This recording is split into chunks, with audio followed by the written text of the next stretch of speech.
जय हिंद दोस्तों, आज नेगेटिव पॉजिटिव में आपके लिए लेकर आए हैं बुंदेलखंड और ललितपुर से जुड़ी हुई कुछ विशेष खबरें। आज पहली खबर आई, सांसद जी ललितपुर में रहे।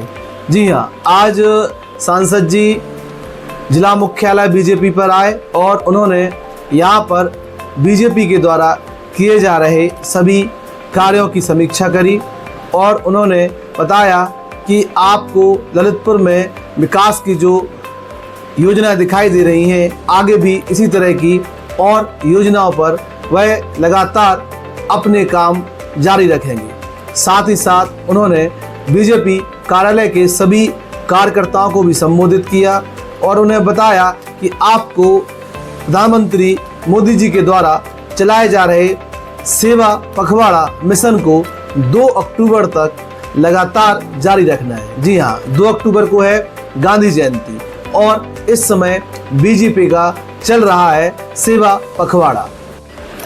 अगली बड़ी खबर बांसी से आई। आज दिन भर फेसबुक पर और सोशल मीडिया पर बांसी ट्रेंड करता रहा, क्योंकि अभी विगत दिवस में वहाँ पर डॉक्टर के द्वारा एक बिटिया के इलाज के दौरान हो गई थी मृत्यु।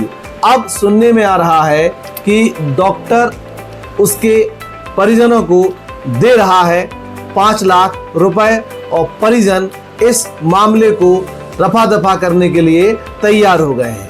तो अब यहाँ पर बात आती है एक डॉक्टर की और एक मरीज की, ना कि परिवार की। दूसरी बात आती है मीडिया की। सबसे पहली बात कि आपने मीडिया को बुलाया कि आपकी बेटी को प्रॉब्लम हो गई है, आपकी बेटी खत्म हो गई है। उसके बाद डॉक्टर को कटघरे में खड़ा कर दिया गया कि डॉक्टर इलाज करते समय नशे में था। लेकिन यहाँ पर सबसे बड़ा जो खेल हो रहा है वो हमें लगता है कहीं ना कहीं लापरवाही में हो रहा है। अगर किसी भी डॉक्टर को रजिस्ट्रेशन करवाना है तो उसको अपनी सारी सुविधाओं की जानकारी देनी पड़ती है स्वास्थ्य विभाग को। अब हमें नहीं पता कि उसने किस आधार पर रजिस्ट्रेशन कराया और किस आधार पर उसका रजिस्ट्रेशन विगत दिवस कैंसिल किया गया। साथ ही साथ आनन फानन में उसके बोर्ड पर कालिक पोती गई। तो अब मीडिया को भी समझ नहीं आ रहा है कि मीडिया डॉक्टर का पक्ष ले, स्वास्थ्य विभाग का पक्ष ले या उस बिटिया का पक्ष ले जो बिटिया इस दुनिया में नहीं है। तो मीडिया बहुत कंफ्यूज है कि मीडिया मुद्दे उठाए, डॉक्टर की बात सुने, स्वास्थ्य विभाग की बात सुने या जो बिटिया इस दुनिया में नहीं है उसके लिए न्याय की मांग करे।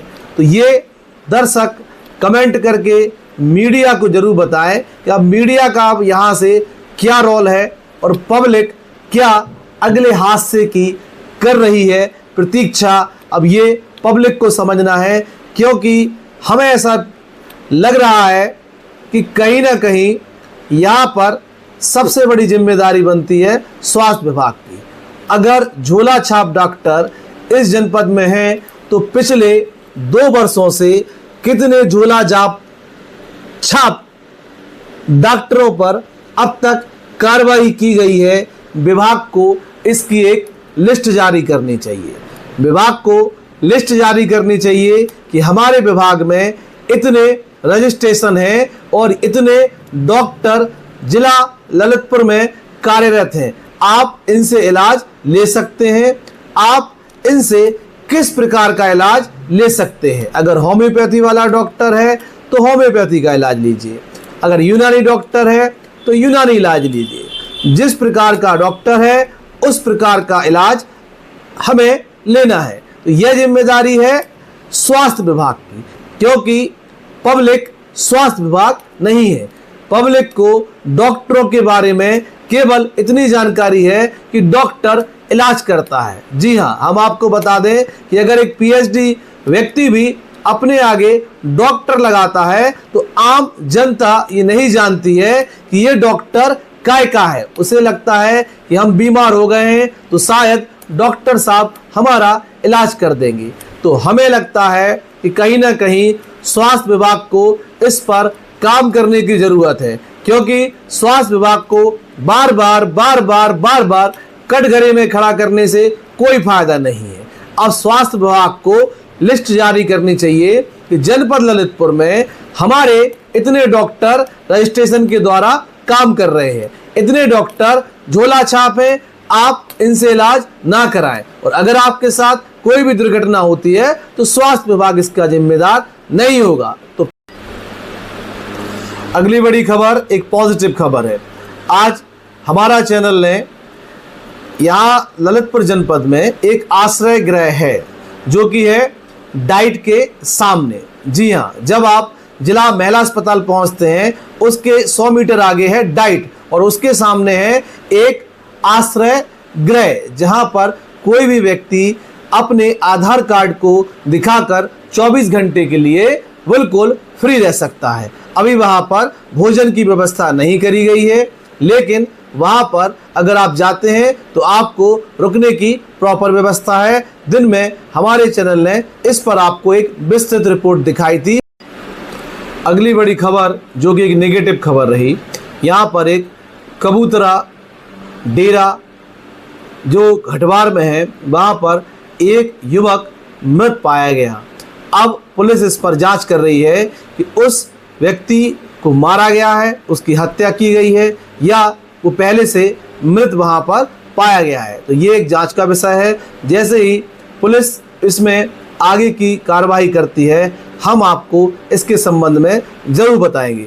लेकिन ललितपुर जनपद में पिछले कई वर्षों से कच्ची शराब का यह गोरख धंधा चल रहा है और बंद नहीं हो रहा है। अब यह बात समझ से परे है कि शासन, प्रशासन और पुलिस विभाग कहाँ है। मौत के बाद आखिरकार क्यों पुलिस इस पर कार्रवाई करती है। बाबा नीम करौली को उनकी पुण्यतिथि पर हमारा चैनल सत नमन करता है और सभी दर्शकों को भी बाबा नीम करौली के मार्ग पर चलने की प्रेरणा देता है और आप सबसे कहता है कि हमेशा आप सत्य की बात करिए, सत्य के साथ रहिए और अंत में दूसरों से अपनी तुलना मत कीजिए। आगे बढ़ने का एक संकेत ही आपके लिए काफ़ी है। जय हिंद दोस्तों।